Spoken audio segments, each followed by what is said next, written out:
Olá, estamos aqui para dar início a mais um Mere e Você. E como sempre, eu trago alguns amigos que têm experiências maravilhosas para compartilhar com vocês. E hoje nós temos o Roberto Leite. Ele é fisioterapeuta, pós-graduado em gerontologia, advogado voltado ao direito da pessoa com deficiência, conselheiro do Conselho Municipal da Pessoa com Deficiência de Curitiba, conselheiro do Conselho Consultivo do Instituto Paranaense de Cego, servidor da Coordenação Estadual de Defesa da Política da Pessoa com Deficiência, integrado à SEDEF, Secretaria do Desenvolvimento Social e Família. No Brasil, segundo o Instituto Brasileiro de Geografia e Estatística, 23,9% da população total apresenta algum tipo de deficiência, seja auditiva, visual, motora, mental ou intelectual. Mas a gente vai discutir isso com o Roberto, que a gente tem umas dúvidas sobre esses números. Mas por que nós trouxemos esse podcast para você?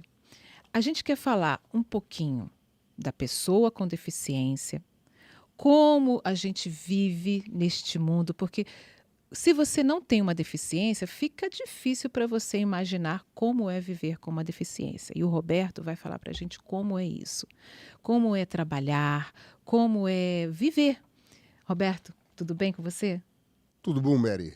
Primeiro eu quero agradecer a oportunidade de estar aqui no teu programa, quero parabenizar todos que vão ouvir esse programa, porque é sempre uma alegria a gente poder, numa conversa à vontade, tranquilo, a gente colocar para as pessoas o quanto é importante a inclusão das pessoas com deficiência na sociedade. É E verdade. vamos trocar figurinhas sobre isso. Vamos sim.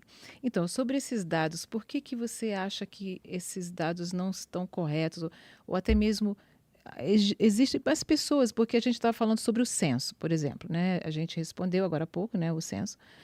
E eles não perguntaram, você tem na sua casa alguma pessoa com deficiência? Não é isso? Pois é, o que acontece? O IBGE utiliza no censo com relação às pessoas com deficiência a amostragem. E a amostragem ela é de forma sorteada, ou seja, quando o profissional do censo do IBGE chega na sua casa, ele chega com um tablet e aí ele vai fazendo as perguntas que aparecem naquele momento na tela dele. Então, por exemplo, na minha casa, quando ele foi, não apareceu a pergunta para ele fazer se havia pessoa com deficiência ou não. Por isso, é aceitável? É, mas a gente não pode dizer que ele é fidedigno à realidade nacional. Há outras formas? Existem outras formas, mas vamos partir desse pressuposto da aceitabilidade desse 23 ponto alguma coisa por cento. Nós estamos falando aí de uma população de 200 e tantos milhões de habitantes, vamos arredondar para 200. Se a gente pensar em 23%, são 23 milhões de pessoas. Não? Então, Minto, são mais. Olha aí, ó, viu? Estava vendo se vocês estavam atentos. Seriam 40 e tantas milhões de pessoas, porque 10% de 200 daria 20. sim, Então é muita são gente. 20 e poucos.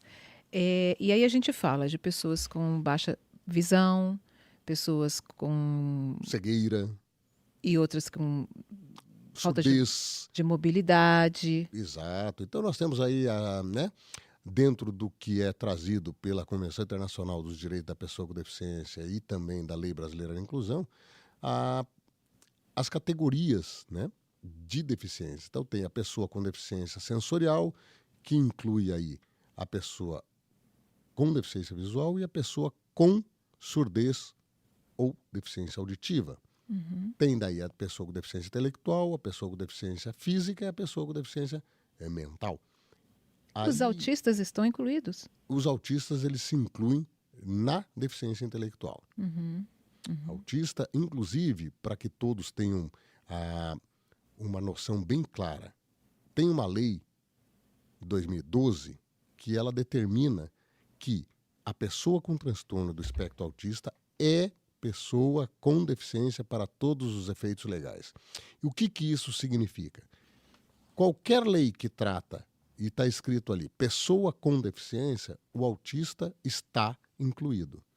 Qualquer legislação que vai ser feita e que vai tratar, essa lei é para a pessoa com transtorno do espectro autista, estará também incluído automaticamente a pessoa com deficiência. Então, não dá para subcategorizar fazendo legislação somente para X ou Y quando o tema é pessoa com deficiência. Sim.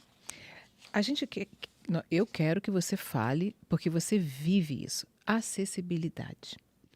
Então, Não é somente ter uma rampa, né? As pessoas pensam, é necessário ter rampa para poder as pessoas subirem com a cadeira de rodas, mas existe muito mais. Desvenda para gente este mundo que, infelizmente, para nós, a gente olha assim, tá tudo bem, tá tudo normal, mas só quem sente na pele que tem que viver as dificuldades de andar na cidade, de se locomover, de ir trabalhar, de ir na padaria comprar um pão, no supermercado.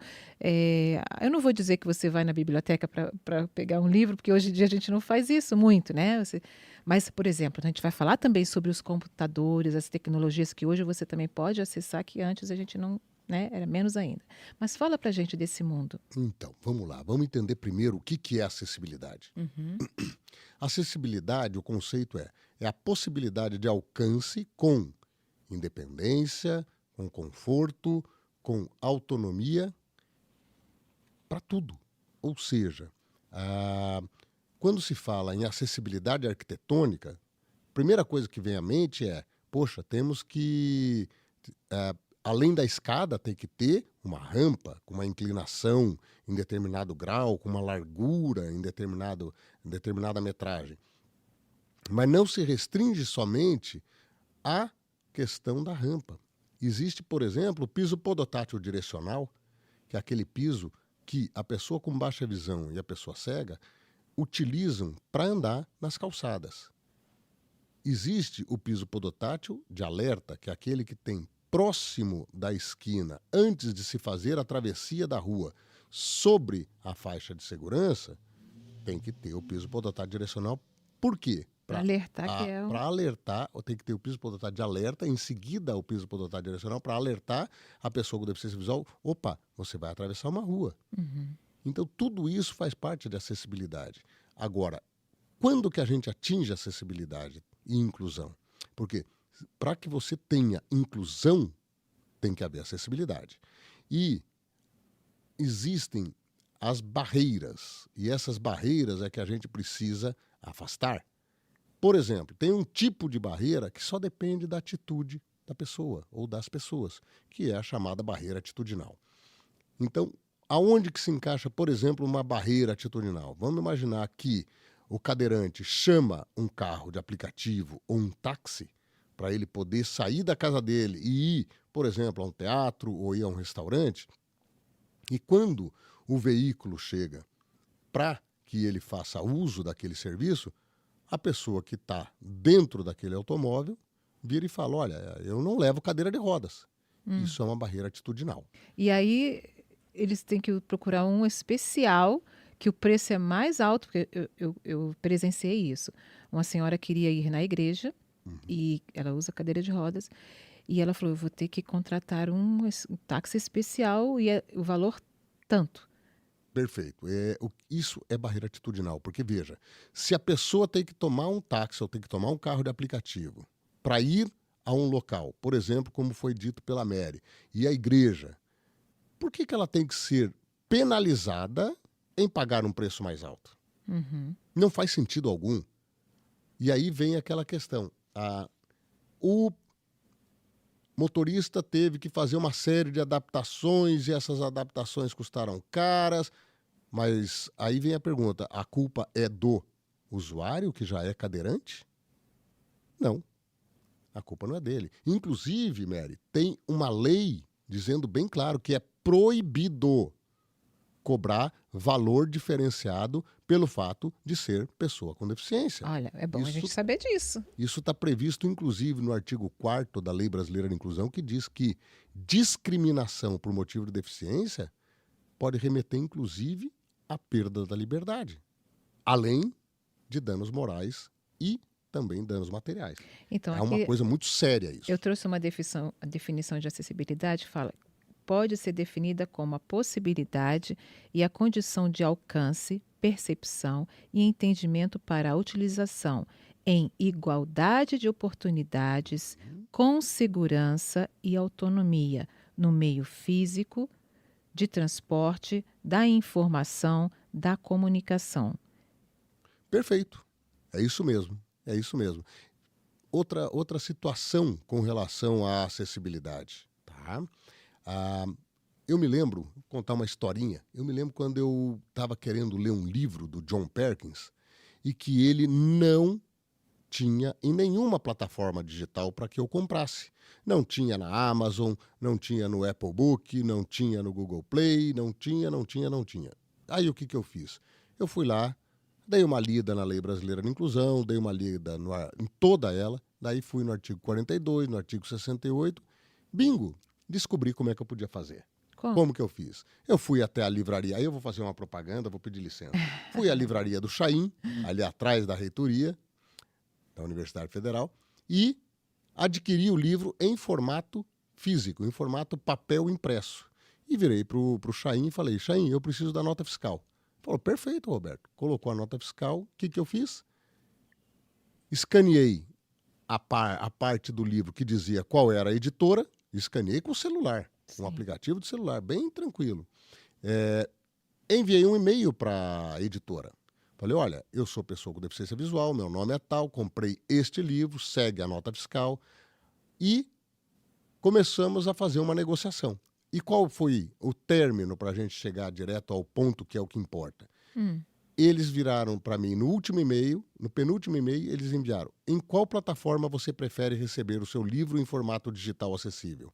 Aí eu coloquei, eu prefiro receber no aplicativo do Kindle da Amazon. Eles me mandaram o link, e aí eu pude ler o meu livro com total acessibilidade. Só para vocês terem uma ideia, com o leitor de telas, eu consigo saber, inclusive, a ortografia e a gramática do que está escrito naquele livro. Então, agora você está trazendo um outro assunto, né, assim, abrindo a nossa visão de quantas ferramentas as pessoas podem utilizar. Né? Você, eu li o livro. Aí a pessoa, mas ele não tem falta de visão, ou, né, Não é cego? deficiência, né? Mas como é que ele leu esse livro? Né? Algumas pessoas podem pensar. E como funciona? Explica para a gente, para aqueles que não sabem de nada disso. Vamos lá, gente. Olha como é importante. Aqui eu já quero dar um spoiler para vocês do seguinte.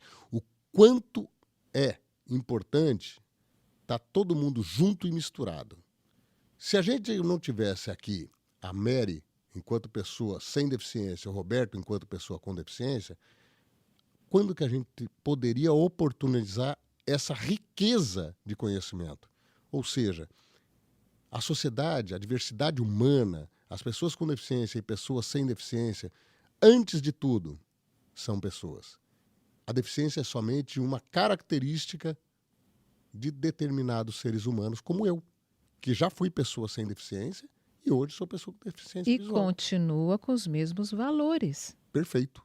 Né? Pessoas humanas, aquela que Jesus claramente disse, né? Eis que vim pelo pecado da humanidade.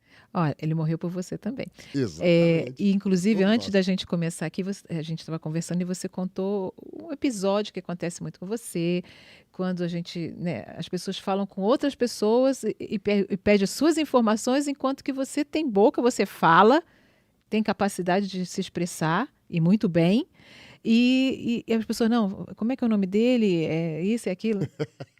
Acontece, não é? Acontece. Por exemplo, vou dar uma passagem assim. Eu indo com 2 amigos, nós fomos a um barzinho, um restaurante, e lá chegando tinha a pessoa que faz a recepção na entrada do estabelecimento. E a pessoa perguntou primeiro para um amigo meu o nome dele, o número do telefone e entregou a comanda. Depois perguntou para o amigo no qual eu estava segurando no braço dele. À época eu não usava ainda a tecnologia assistiva cão-guia, eu usava a bengala. E meu amigo respondeu. E da hora de perguntar para mim, a pessoa não perguntou para mim, perguntou para o meu amigo. O meu amigo já começou a dar risada, que ele sabia, lá vem. Se prepara, se prepara. Aí ele pegou e falou, pergunta para ele. apontando para mim. Aí a pessoa perguntou para mim, aí eu brinquei com a pessoa, num tom bem humorado, eu falei, olha, me fala, me escuta, me pensa. Pode perguntar para mim que eu vou te responder tudo que Não, for pertinente. olha, Roberto, mas às vezes, por exemplo, tem pessoas que falam outro idioma e aí a pessoa, quando vai falar com a outra, fica gritando, assim: Ah, tem. "Ah, você quer isso?" Fala bem alto, assim. Por que que ela está gritando? Porque ela não está conseguindo se expressar direito e não sabe se a pessoa está entendendo e começam a gritar. Então, existem diferentes maneiras como as pessoas expressam. Mas vamos voltar ali os instrumentos que você tem, por exemplo, para a leitura de livros. Nós sabemos que também, inclusive no trabalho da nossa secretaria, você conseguiu, e eu me lembro que óculos que ajudam as crianças, os jovens, As pessoas. as pessoas a terem a possibilidade de lerem, né, através dos óculos. Mas existem outras coisas. Conta pra gente. Então vamos lá. Quando a pessoa nasce cega ou fica cega precocemente, lá na primeira infância, durante os primeiros anos de vida, ou já nasceu cega, é indispensável o aprendizado do Braille. E por quê? Porque é através do aprendizado do Braille que a pessoa vai formar os seus conceitos. Porque ela não enxerga. Então ela vai ter que aprender, através do uso do tato, a percepção daquilo que a gente aprende vendo. Então o Braille ele é indispensável para a formação de conceitos e para a alfabetização. Não tem escapatória. É isso aí para a pessoa que nasce ou fica cega precocemente. Já para quem, como eu, fiquei cego depois de adulto, já depois de pessoa madura, depois dos 40 anos, para mim não teria muito sentido o aprendizado do Braille, porque meus conceitos já estão formados e a minha alfabetização já estava completa. E você contou que você até tentou, né? Mas... Eu até tentei o Braille, confesso para vocês, compreender a lógica do Braille, do sistema Braille, é simples. Agora, fazer com que a ponta dos dedos reconheça aqueles pontinhos, dizendo para o teu cérebro que é uma letra, que é uma palavra, que é um número, eu confesso que eu não tive, eu não consegui.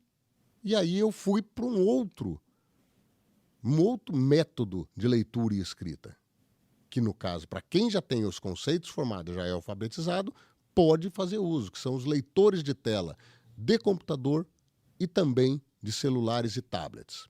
E o que são os leitores de tela? São programas que vêm no próprio sistema operacional.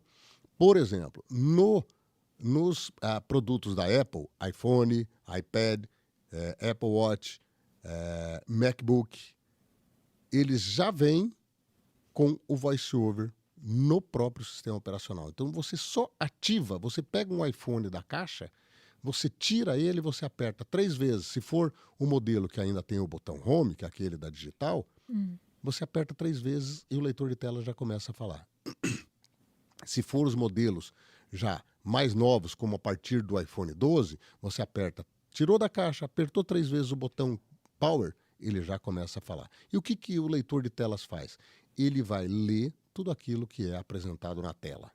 E aí você vai aprendendo os gestos e, pasmem vocês, a gente consegue ter acesso, inclusive, em como está escrita cada palavra, qual a pontuação que está sendo usada. Então você tem acesso a todo o conteúdo do que está sendo apresentado na tela do teu celular. E também tem aqueles softwares que pessoas que não conseguem se mover e através de piscar e de sopro também, né? Eu li sobre isso. Sim, existem vários aplicativos para atender as pessoas com deficiência, tornando acessível o conteúdo daquele produto. E o que é muito interessante, tanto no sistema Android como no sistema Apple, seja o iOS, o macOS, eles têm isso nativo no sistema operacional. É só ativar ele e você já vai ter acesso. Seja para deficiência física, seja para deficiência visual, tem até para deficiência auditiva. Eu não vou falar do Android porque conheço pouco, não faço uso dele, mas tem nos aparelhos da Apple, tem inclusive no iPhone, tem Braille na tela. Eu demonstrei isso para o meu coordenador. Aliás, um abraço para o Felipe Braga Cortes, meu coordenador e grande amigo de trabalho. Ele ficou pasmo. Então é algo muito interessante. A gente fez uma viagem juntos agora para o interior do Paraná. E aí na volta eu fui explicando para Mostrando ele. para ele. E é E muito os interessante. óculos, aqueles óculos que... Os óculos Orcan é mais uma ferramenta que existe e que ela vem para ajudar, para facilitar a questão da leitura. Entretanto, ela não te dá o acesso à ortografia e gramática, ao conteúdo do como é escrito, de qual a pontuação que está sendo usada. Então, é interessante? Sim. Entretanto, computador, celular, tablet e, para quem é criança, braille. Roberto, a gente tem o Estatuto da Pessoa com Deficiência. Você quer falar um pouquinho sobre isso? Lei 13.146 de 2015. Essa lei tramitou no Congresso Nacional durante 15 anos. 15 anos. 15 anos. Quem foi o... Por que será? Só um minutinho. 15 anos para uma lei ficar tramitando. Não tinha necessidade? Não era visível? Olha, Não era palpável? não só era tudo isso que você falou, como veio a lei foi sancionada, pouquíssimos vetos, na sua imensa maioria. E olha que coisa interessante, gente. Vários artigos foram escritos, assim como a Convenção Internacional sobre os Direitos da Pessoa com Deficiência. A convenção ela foi escrita por pessoas com deficiência do mundo inteiro. Os diplomatas estavam lá só para assinar. Quem fez a convenção foram as pessoas com deficiência de todos os países integrantes da ONU. E foi uma convenção escrita por pessoas com deficiência, para pessoas com deficiência, e por isso que ela é tão boa, por isso ela traz um conceito Abrangente. revolucionário, porque ela desloca a deficiência, que até então era na pessoa, ela desloca para o meio entre a pessoa e o ambiente, a pessoa e a sociedade. O que isso significa? Significa que a deficiência, tem até uma fórmula, inclusive, que prova isso. Se você amplia a acessibilidade, você minimiza o efeito da deficiência. Se você tem, por exemplo, calçadas dentro dos padrões de acessibilidade, o cadeirante passa a ter o seu direito de ir e vir totalmente preservado. É porque... Desculpa interromper. Logo, se você... A gente vive num mundo de segregação, não é? Mundo assim... Até 2009 era assim no Brasil. Nós precisamos de integrar. Incluir. Né? Incluir. Por que até 2009? Porque aí em 2009 foi quando a Convenção Internacional sobre o Direito da Pessoa com Deficiência passou a produzir os seus efeitos dentro do Brasil. Até 2008 ela produzia os efeitos interpaíses, que a gente chama de interestados dentro do direito internacional. Quando ela passa pelo crivo do Congresso Nacional com o quórum de 3 quartos ou 3/5? Puxa, agora me fugiu. Mas vamos lá, 3/5. Por cada casa do Congresso Nacional em 2 turnos, ela passa a ter um efeito de emenda constitucional. Então ela passa a ser direito constitucional. Sendo assim, a Lei Brasileira de Inclusão, em 2015, vem e demonstra como que deve ser vivido esse direito, como que deve ser efetivado esse direito. E você viu resultados positivos? Muitos. Hoje, se eu quero comprar um livro, eu posso comprá-lo no formato digital acessível e ninguém pode fazer a recusa da venda, imaginando que eu vá difundir isso nas redes. Porque antes da Lei Brasileira de Inclusão, para nós cegos conseguirmos ter um livro em formato digital acessível, a gente tinha que comprar o livro em formato papel, escanear num scanner em casa, ou mandar escanear, ou seja, você pagava 4 livros para ter um. Só. E aí vem a pergunta, por que as editoras não forneciam se a matriz de um livro ela já é digital. Ou alguém escreve livros ainda de forma De máquina. manuscrita ou na máquina de escrever? Não, utiliza de um editor de texto. Seja o editor de texto do Windows, do Linux ou Apple, ou Android. Uhum. Então, hoje é assim que a coisa funciona. Roberto, capacitismo significa discriminação de pessoas com deficiência. O termo é pautado na construção social de um corpo padrão, sem deficiência, denominado como normal, e da subestimação da capacidade e aptidão de pessoas em virtude de suas deficiências. A gente sabe que, como eu falei antes, a gente vive num mundo de exclusão, de muita segregação, e no dia a dia a gente tropeça com isso. No dia a dia, não é verdade? Uhum. E eu acredito que você também já passou por muitas situações. Veja só, quando ocorre barreira atitudinal frente a um direito líquido e certo que você tem, isso também é capacitismo. Quando alguém te exclui por motivo da deficiência, isso é discriminação e capacitismo. Então, vamos dar um exemplo bem claro. Eu, enquanto pessoa com deficiência visual, num local público ou no local coletivo, onde alguém diz assim, não, você não pode ficar aqui porque você é cego. Uhum. Isso é capacitismo. E Isso é até a discriminação. falta de políticas públicas que defendam essas pessoas também é um capacitismo. É, mas com o advento da Convenção e da Lei Brasileira de Inclusão, Foram obrigados a... como eu costumo usar uma frase bem humorada, dizendo, vão ter que nos engolir com farinha. Não tem volta. É mais ou menos como tem ocorrido inúmeras tentativas, Mary Jane, de abarcar cada vez mais situações e condições tentando incluir como pessoa com deficiência. Daqui uns dias nós vamos ter pessoa com unha encravada é pessoa com deficiência. Já estamos quase chegando lá, em termos inclusive de projetos de lei. E aí o que acontece? Se você começa a abarcar inúmeras condições como pessoa com deficiência, além daquelas previstas, você vai ter um dado momento que a pessoa com deficiência para a qual foi criada aquela lei, para gerar inclusão e igualdade de oportunidades, a pessoa, por exemplo, a pessoa deficiente físico vai ficar fora. A pessoa com cegueira vai ficar fora. E em que situação? Para a gente deixar isso bem claro. Vamos imaginar empresas que precisam cumprir cotas, Mary Jane. Ela vai contratar a pessoa com unha encravada ou vai contratar a pessoa cadeirante? com A pessoa de unha certeza. encravada não vai precisar de nenhum tipo de adequação no seu ambiente de Que até trabalho. nós nem falamos sobre isso. Por exemplo, tamanho de portas, banheiro, Perfeito. elevador.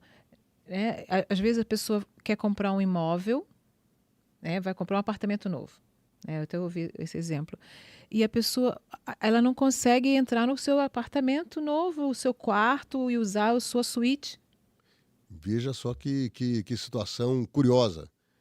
A própria Lei Brasileira de Inclusão tem, num dos seus artigos, que eu não vou lembrar de cabeça agora, tratando sobre isso, do percentual que unidades de habitação coletiva, ou seja, condomínios, seja ele horizontal ou vertical, a obrigatoriedade de ter um percentual com imóveis dentro dos padrões de acessibilidade. Uhum. Já tem. Agora, gente, tem uma máxima que diz assim, leitura liberta. Leiam as leis que tratam da sua condição. Se você é pessoa com deficiência, é obrigatório.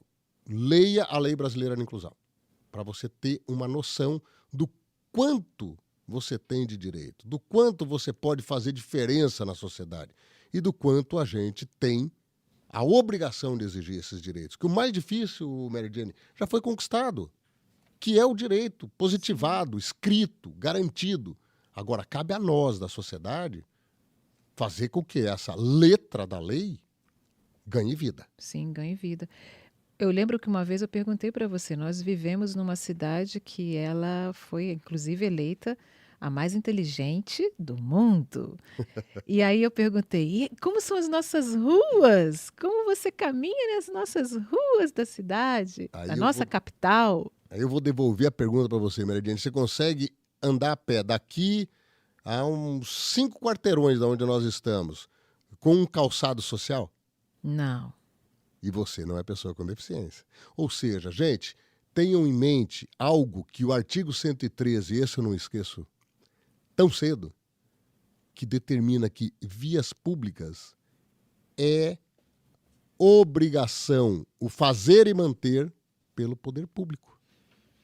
Isso significa que o proprietário do imóvel não tem responsabilidade sobre a calçada, porque a calçada é via pública. Ah, é porque o Roberto está dizendo? Não. É porque o anexo 1 do Código Brasileiro de Trânsito diz: via pública é, dentre outras, o leito carroçável, que nada mais é do que a rua, Sim. e suas margens normalmente segregadas em nível diferente, coisa que já não é em todos os lugares dessa forma, que são as calçadas. Calçada é via pública, não é via privada. Porque se fosse via privada, a gente colocaria ali a cancelinha e cobraria pedágio. E a gente não falou das escolas. O percentual de crianças e jovens com deficiência que vão participar da vida normal indo às escolas é baixo, baixíssimo, não é isso? A gente vem de uma cultura de segregação. E aí, o que acontecia até o começo dos anos 2000? As pessoas com deficiência, os jovens com deficiência, as crianças com deficiência, eles iam para instituições de ensino especializadas. A partir, principalmente, de 2009 e depois de 2015, as pessoas com deficiência podem escolher se querem ir para a escola especial ou para a escola regular. E a escola regular não pode recusar matrícula de aluno, de estudante com deficiência, Então por preste motivo da atenção aí, deficiência. os pais, prestem atenção nisso, eles não podem recusar Não o seu filho. podem recusar. A escola particular não pode cobrar valor a mais pelo fato do aluno com deficiência, estudante com deficiência, inclusive se ele precisar de apoio escolar. A escola tem que ter esses profissionais. E por quê? Porque o Roberto diz isso? Não, porque a Lei Brasileira de Inclusão obriga. Então nós temos a lei, nós já Temos. temos os direitos Vamos fazer uso deles, vamos em frente. e exigir, né? Temos que exigir. Aí vem uma coisa interessante, Mary Jane. Vamos lá. Caríssimos ouvintes e como é que a gente fala? Telespectadores Telespectadores, ou internautas. seguidores. Seguidores, boa. Diferentemente de outras normas sociais, sabe a diferença que é a norma social lei? A lei é a única que tem poder, que a gente chama de poder de cogência. A lei obriga. Como é que a gente pode dar um exemplo bem prático disso? Puxa, esse ano eu não quero pagar imposto de renda, então não vou pagar imposto de renda. Faça isso. Você vai ver que dentro de pouquíssimo tempo vai ter uma carta, um e-mail, lá na tua portinha, dizendo assim: olha, a multa pelo fato de você não ter pago é tanta. Ah, não vou pagar a multa. Próximo passo vai ser uma ordem judicial para que você venha a fazer parte de uma demanda, de uma ação promovida pelo poder público. E Uma aí vez você que vai é pagar com lei, juros, correção e ainda vai ter que pagar, muito provavelmente, a sucumbência então, do procurador que entrou com a ação. uma vez que é lei, o nosso Obriga. Não temos o tem escapatória. dever de obedecer. É. Nós nem falamos do Rocky. Rocky está aqui. Ele é tão pretinho que você nem consegue vê-lo direitinho porque ele está da mesma cor do tapete. Aqui a carinha dele. Ele é lindo. E como é o relacionamento seu com o Rocky? Porque eu sou fã do Rocky. Toda vez que eu vejo, eu quero abraçar, beijar. E não posso fazer isso, tenho que me conter. porque explica pra gente quem é o cão guia, como ele funciona. E também uma coisa boa que você me explicou, que eu pensei que fosse uma coisa Caríssima. adquirida, né? Então seria para poucas pessoas, só um público seleto, mas você explicou que não. Então fala como ele funciona e como. Depois eu quero que você explica para gente. Depois você explicou para gente como a gente tem que agir em relação a eles, para que as outras pessoas também possam entender e aprender. Perfeito. Ah, o Rock, ele é um cão-guia. O cão-guia, conceitualmente, ele é uma tecnologia assistiva. E pode até ser que eu esteja errado, mas eu vou arriscar. É o único ser vivo não humano que tem direito garantido por lei. Olha, Tem a Lei 11.126 e o Decreto 5.904. Trata somente do cão-guia e do cego usuário de cão-guia ou do baixa visão usuário de cão-guia. É uma tecnologia assistiva que promove à pessoa com deficiência visual uma autonomia, uma independência enorme com relação ao ir e vir. Tanto é que o curso que você faz para adaptar-se ao cão-guia chama-se Curso de Orientação e Mobilidade com o Cão-Guia.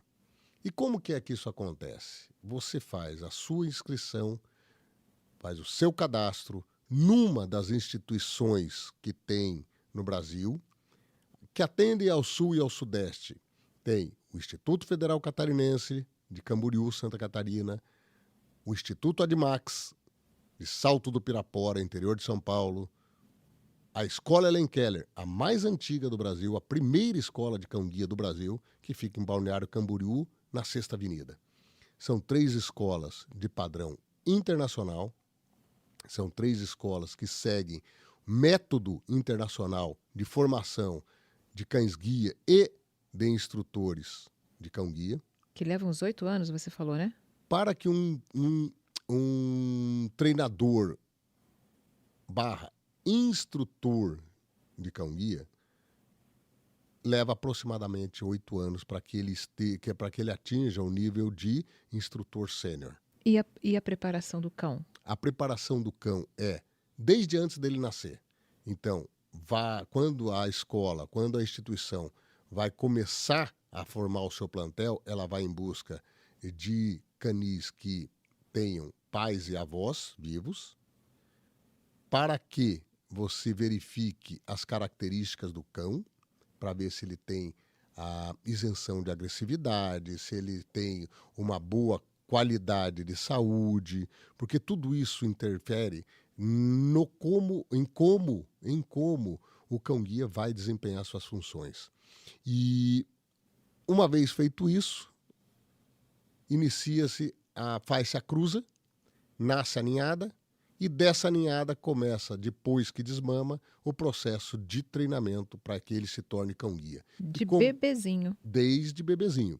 Aí ele começa, após o desmame, ele começa a receber carinho, ele começa a passar por um processo de dessensibilização. Por quê? Porque ele vai estar em contato com o ser humano a vida toda dele. Porque ele vai estar com a pessoa com deficiência visual em todos os ambientes. Depois disso, ele vai para a creche, tudo isso é dentro da instituição, tudo isso é dentro da escola de cão-guia. Ele vai para a creche, onde ele vai ter contato com diversos ambientes. É ambiente que simula, por exemplo, praia, que simula cidade, que simula meio rural, que simula calçada, que simula pedrinha, que simula areia. Calor, frio, tudo. Chuva. Tudo. Chuva, rio, piscina. Posterior a isso, aí ele vai para a família socializadora. Não, agora você falou uma coisa, piscina, ele pode nadar com você? Como é que é Veja, esse processo? Eles amam água. Sim, labrador. São apaixonados. Labrador, flat-coated, golden, que são os cães mais como usados. É essa? Porque ele vai querer, relaxar. Na escola de cão-guia tem tudo isso. É mesmo? Tem. Então ele vai nadar com você e vai se conter. Vai tranquilo. Vai ficar na e assim, piscina. ele vai nadar quando ele não estiver em trabalho. Quando ele não estiver em trabalho, se você quiser, já explico como que é isso. Olha. O cão-guia, então, aí ele vai para a família socializadora. Na família socializadora ele recebe uma capa escrito cão-guia em treinamento. E essa família socializadora recebe uma documentação para ela poder frequentar todos os ambientes aonde essa família vai, o cão vai junto. E não pode ser proibida a entrada do cão guia em treinamento. O cão guia em treinamento tem os mesmos direitos do cão guia formado.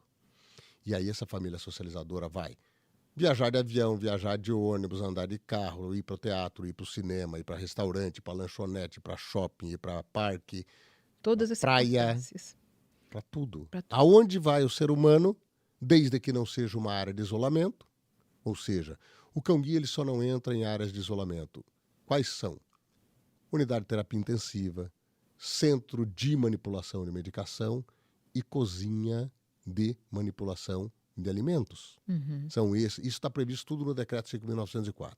E quando a lei proíbe, ela não cabe comparação do que está escrito aí. É aquilo que está escrito e pronto. Sim. Ah, está escrito aqui que não pode entrar em área de isolamento hospitalar. Ah, então ele não pode entrar na enfermaria? A enfermaria é de isolamento ou não? Se não for de isolamento, ele pode entrar. Feito isso, depois ele volta para a escola de cão-guia para receber daí o treinamento específico de comandos. E dentre esse período todo que ele está na família socializadora, ele recebe a visita dos profissionais da escola. Por quê? Porque daí vai ver como é que está sendo a evolução, como é que está indo a questão de saúde, tudo isso. Ou seja, o cão-guia ele é avaliado de forma contínua o período todo de instrução e treinamento. E uma coisa importantíssima, não existe compra e venda de cão-guia. Se alguém souber de alguma pessoa que se diz adestrador de cão-guia e que vai vendê-lo, Tem que denunciar. fuja correndo. E pode se denunciar, né? É um crime. Não, ainda não é porque não existe regulamentação da profissão instrutor de cão-guia, mas isso tudo já está tramitando. Mas não é dentro dos métodos que mundialmente funcionam. E, por Isso exemplo, chama-se, em outras palavras, Mary, picaretagem. Fuja. nós não podemos fazer carinho, nós não podemos fazer festinha. Lindo! Isso é o básico, né? Ai, que lindo! Porque ele é lindo, lindo. Então a gente tem que se conter. Explica por quê? Porque ele é uma extensão. Ele literalmente é meus olhos. São os Então o que acontece? Quando o cão-guia está com equipamento, ou seja, com a alça e o arreio, a alça é onde a gente segura para ele guiar e o arreio é como um coletinho que ele usa. Quando ele está com esse equipamento, finja que ele não existe. Se você quiser agradar, se você quiser obter informações, fale com o usuário, fale com a pessoa com deficiência visual que está com o cão, toca no ombro dele e fala, com licença, você pode tirar umas dúvidas? Ou eu posso lhe fazer uma pergunta? Pode ter certeza que a pessoa vai parar, vai te atender com toda alegria e com toda tranquilidade. Isso é bom que a gente não falou sobre isso. Nós temos que perguntar, oferecer. Você precisa de ajuda? Não é isso? Você quer que eu faça algo por você? Que a gente até participou de uma palestra que eu lembro que a pessoa usa cadeira de rodas e as pessoas queriam empurrá-lo para dentro do ônibus. E não perguntaram, você quer que a gente te ajude? Você necessita neste momento? E aí ele... Por quê? Ele disse, a cadeira de rodas faz parte do meu corpo e está me empurrando para cima. E eu poderia subir sozinho, mas eles até dificultam mais ainda, não é? O que acontece? Não tente adivinhar. Melhor e mais educada forma. Toca no ombro da pessoa e pergunta, você precisa de ajuda? E se a resposta for não, não se sinta constrangido. Magoado, magoado. As pessoas ficam, poxa, como é que pode? Eu estou querendo ajudar e a pessoa fala não? Pois é, às vezes não há necessidade. Eu mesmo passei por algumas vezes já por situações, eu vou contar uma que foi muito interessante, que eu usava bengala e a pessoa chegou, me catou pelo braço e foi me empurrando. Quando a gente cruzou a rua, a pessoa, olha, você já está do outro lado agora. Eu falei, mas eu não precisava vir para cá. Tirou você do seu caminho. Aí a A pessoa, não, mas você força. estava ali parado. Eu falei, eu estava parado esperando uma outra pessoa que eu marquei de me encontrar. Agora eu vou voltar. Aí, qual que é o macete? Toca no ombro, toca no braço. Você precisa de ajuda? Se a resposta for não, não se preocupe. Fala, então tá bom, tenha um bom dia e tá tudo certo. Se a pessoa precisar de ajuda, ela vai falar, sim, eu preciso de ajuda. Hum, Aí a próxima, como eu posso te ajudar? hum. Não sai catando a bengala do cego e puxando, não sai pegando ele pelo pescoço e empurrando, não sai catando ele pelo braço e empurrando ele. E, na verdade, você que tem que segurar no nosso braço, né? Perfeito. Aí a pergunta como, aí a pessoa vai dizer, ou a pessoa com deficiência visual, a pessoa cega, vai segurar no teu cotovelo, na altura do seu cotovelo, do seu braço, ou sobre o seu ombro. Explico por que eu estou frisando muito bem isso. Ou na altura do seu cotovelo, próximo disso, ou sobre o seu ombro. Porque tem também ceguinho, picareta, que quer tirar proveito da situação. Hum, Principalmente com o gênero feminino. uhum, De querer pegar próximo da axila. Não tem nada disso. uhum. Sobre o ombro ou na altura do cotovelo. E aí, a pessoa que está guiando vai um pouquinho à frente, em torno de meio passo à frente, e a pessoa cega atrás. Por quê? Porque daí a gente sente o movimento de quem está nos guiando para a gente poder acompanhar. Roberto, para a gente finalizar o nosso podcast de hoje, eu queria que você desse algum conselho para a pessoa. Por exemplo, a gente não fala mais ao deficiente, né? Mas a pessoa com deficiência. Qual o conselho que você daria para essas pessoas? Porque a gente sabe que, mesmo com todas essas inovações, com as leis, muitas pessoas se sentem tímidas, não sentem coragem de avançar, desmotivadas. A gente nem citou, mas a gente sabe o quanto as redes sociais são nocivas, mas as pessoas criticam, falam coisas que são pesadas até para uma pessoa que não tem deficiência, imagine com uma deficiência. Então, o que você fala para eles? O que eu falo para todas as pessoas é o seguinte: nós temos algo que é comum a cada um de nós, ou que é comum a todos nós. Somos todos pessoas. Somos todos pessoas humanas que têm sentimento, que têm capacidade e que só pelo fato de sermos humanos, isso já nos dá a garantia da dignidade. Então, o conselho que eu dou, ou a sugestão que eu dou a todos é: gente, vamos nos respeitar mais, independente se é na rede social ou se é ao vivo. A rede social pode ter um uso fantástico, muito bom. Ela por si só, ela não é boa e não é ruim, mas o como fazemos uso dela pode ser bom ou ser ruim. Só sempre lembre que lá do outro lado também tem outra pessoa. Então vamos procurar viver a questão do amor de uns pelos outros. Eu acho que o segredo para a gente ter uma sociedade mais fraterna e solidária é viver o amor que Deus demonstrou por nós através de Jesus. Vamos amar uns aos outros de uma forma desinteressada, de uma forma o mais próximo daquilo que Ele, Jesus, nos demonstrou. Ai, É essa a sugestão que eu tenho para cada um. muito E obrigada. leitura liberta. Leiam. Não Saiba deixem mais, de ler. né? Saiba mais. Exatamente. E leitura, porque a leitura te dá a possibilidade de você formar conceitos, de você, inclusive, entender um pouco o como o outro pensa. Muito obrigado, Roberto, pela sua participação. Obrigado, Rocky, mesmo dormindo.